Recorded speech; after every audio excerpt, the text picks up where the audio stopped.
Okie dokie. Let's all go to Palau. What's up, guys? Can you hear me? Hello. Oh, We can hear you. hello. Wait, did you say you were in the Bay Area? No, right? Oh no, me, my sister, my older sister. She's in Hayward right now. So she sent us pictures the other morning of the sky, and it's crazy. It's like some Wow. apocalyptic movie. It's I have a nuts. lot of family over there, too. Yeah. In that part, near Hayward, actually. Oh, right on. Yeah, East Bay. Yeah. So, but it's crazy over there. It's crazy. Yeah. Well, good morning or good afternoon. Sorry, I said good morning because I just woke up pretty much like 30 minutes ago. No, it's us too, kind of. So how you guys doing? We're good. We're chilling. We're chill. Yeah. Yeah. Yeah. You guys all settled into your new place and everything? Yeah, we're settled. Pretty much. Yeah, pretty much. Just waiting for like our dinner table and stuff, but I mean, just from your stories alone, the place looks like a set from a movie or something, man. Like it looks so nice over there. yeah, hopefully when this whole thing's over, you can come over. And I want to make food. Yeah. Oh yeah. Yeah, I want to make food. We were just talking about lunch and. Where can you even get, like, where's the best place to get a fried fish in Hawaii? Yeah, I want to make, like, I've been fantasizing about, like, red snappers because I just haven't had them in forever, and I see red snappers all the time in Palau, and I was wanting to do a recipe, but it's just too long. Ooh, we don't even know where to get the fish. Yeah. All right. To get the fish. Tamashiro Market. You know where Tamashiro is? Yeah. Yeah, that was the one place I found that said that they regularly have it. Oh yeah, they're pretty good. Like the fish is always good quality. It's always pretty solid up there. And my uncles work over there, so let me know if you guys go. But yeah, man. I just wanted to like catch up with you guys. I know we only got to hang out that one time at your boss's party, which was really fun. It was fun. I had a good time. I wish we could do it all over again because I'd like to really remember it. Yeah, there's a bit of a blur in that night, that's for sure. It was fun. I had a great time though, and I'm so happy because I mean, ever since like you've been so nice about it, and I'm just like I feel like we just became best friends. No, I was like, am I being a little too like friendly? Am I being too nice, or am I like just drunk? You know, like I don't know. So. No, because they like I feel like everyone was wasted because at one point they were serving tequila and they're like, okay, we ran out of tequila, let's all drink vodka. And I'm like, this is how you just get like fucked up, you know? Yeah, for sure. I think plus two, like, I felt, because before you guys came, I was already like, I was kind of to myself. I just stayed with and, talked to some people here and there. But when she said, oh, my friend is from Palau, I was like, okay, cool, and then so you guys showed up, and then I was talking to Kristle about Palau, and then I just felt like, oh, she's family, like she's my cousin. Yeah. So I just felt comfortable after that, and I was just like, 100%. Same here. Yeah. Like those seconds she was like, oh, that's him. I just ran to you and just talked. It was awesome. Yeah, man, that was a good night. That was definitely a good night. Yeah. But I wanted to ask Kristle about Palau because I only like the last time I went was in 2004 or 3, and I've never lived there. I've only been to visit, and I just want to know what your experience was like growing up there. Like, I'm sure, like, being someone who is not Palauan, there was some discrimination towards you growing up at some point, too. So I just wanted to hear your But story. that's so ironic because I felt like I was just telling a friend the other day that I've always struggled with like my identity as a Filipina who grew up in Palau, because I always was like, I feel like Palau was my home and that was like my identity. And I was lucky enough to grow up with a family that owned Sam's Tours, which was a dive shop. So I felt like my life was automatically different because I had access to like boats, and they always got like permits to camp on the island. So I kind of just had that kind of lifestyle. But yeah, I always felt like that Palau was my home. And it's confusing because like I want to tell stories from Palau, but I'm not Micronesian, like Yeah. it's complex, and I feel like my story just becomes an outsider looking in.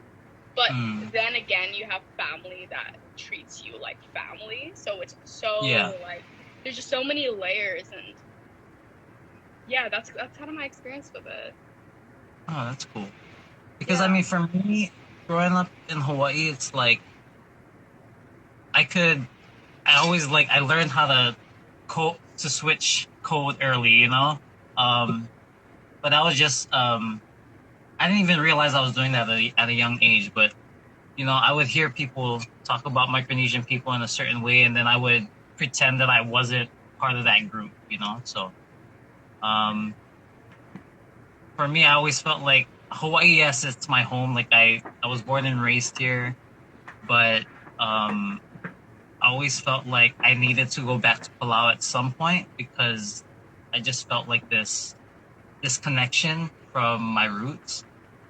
But also, like, I still don't feel fully comfortable here in Hawaii. Like, I mean, I'm comfortable around the people I know, around my friends and family, but there's still sometimes where I feel like I'm not a part of Hawaii, or I'm not really sure.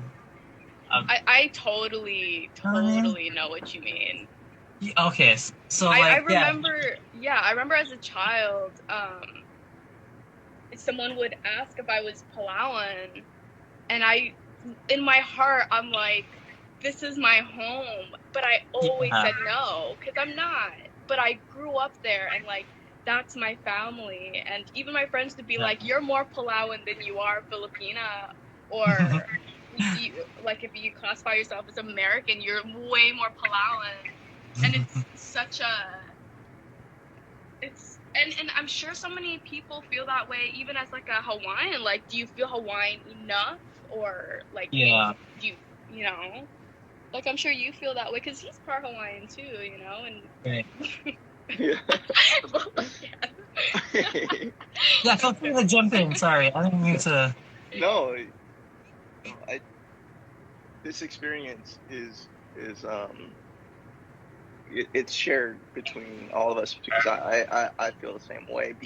I'm always quick to point out that I'm ethnically Hawaiian, but I don't identify myself as a Hawaiian because it's so much more than just like, okay, my great grandmother is Hawaiian, but like it's so much more than that. And if I'm not participating in the culture and I didn't grow up here, and there's so many points of disconnection that I have with my ethnicity, I just feel like it's been easier for me to just make that distinction rather than just be like, I'm Hawaiian. I always try to draw that line, even though like I've lived here for so long now, and I can't imagine living in anywhere else. Yeah, it's actually something I struggle with a lot, especially I make local films. I make films about Hawaii and about local people. And, I just want to make sure my perspective is coming from here, coming from a Hawaiian perspective. So it's definitely a question we've asked ourselves many times about the work we do. I feel like everyone struggles with it, you know, and Mhm. Yeah. yeah. Yeah, it might I be think, more of yeah. a common thing than we think. I think because of, you know, just the history of the islands and everything. So I mean, I think it comes yeah, down to like people asking themselves like, who am I? What is like? It's an identity question that a lot of people are gonna face identity crisis throughout their lives. It's not necessarily always to do with ethnicity, um, right. but there's many points that you're gonna ask yourself that question in your life. You know, who am I, and Yeah. what, you know, and is what I'm doing right and Right. fulfilling and purposeful, and yeah. Yeah. So you want to go back to Palau one day? Like, what's your like? So what would it look like for you? It almost sounds like you feel the need to go back to kind of like fulfill something, you know, like to like find your identity or to know more about your identity by going back. Yeah.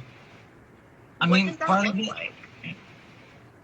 part of it, like a big part of it is I want to go and um like cultivate the land that my dad has left, and I want to build a house for the family, Aw. and I want to start farming and gardening and stuff, and learning how to do all of that just to be self-sufficient. I love it.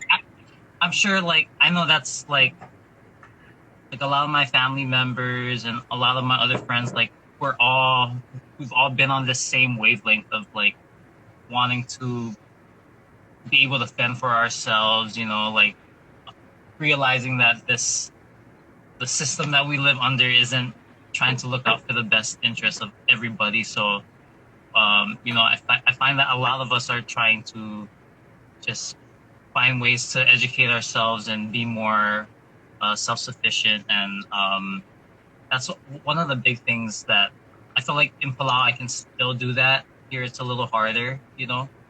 Um, but the other part is, you know, really digging into my culture, because I don't. I mean, I understand Palauan for the most part. Um, when I speak it, it sounds funny, so I never like if I spoke it around my mom or my dad, I would always do it like in a joking way, and I would speak like a for some reason, if I speak like a old Palauan grandma, it sounds better than if I speak like, I don't know why. But, I love but it. yeah, like I want to learn the language. I want to like learn the history and this like all the legends and stories, and I want to be able to retell those stories, you know, for the next generations, whether it's in the form of like children's books or films, you know, even, or I mean, I would need some help though, you know what I'm saying?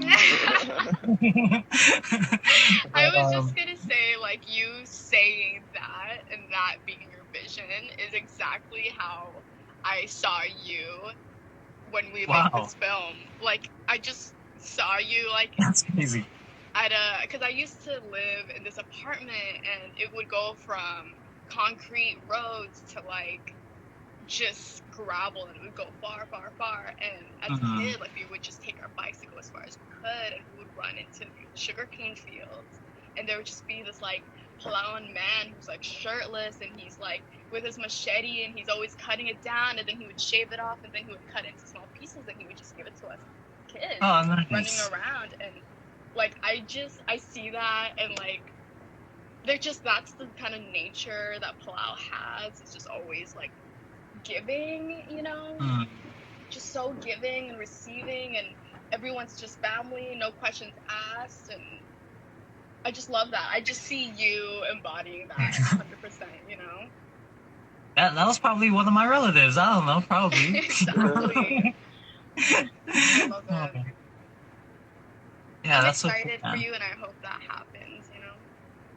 Thank you. Yeah, I mean, I've been making steps because I've been feeling like I should be going there. Maybe like for the past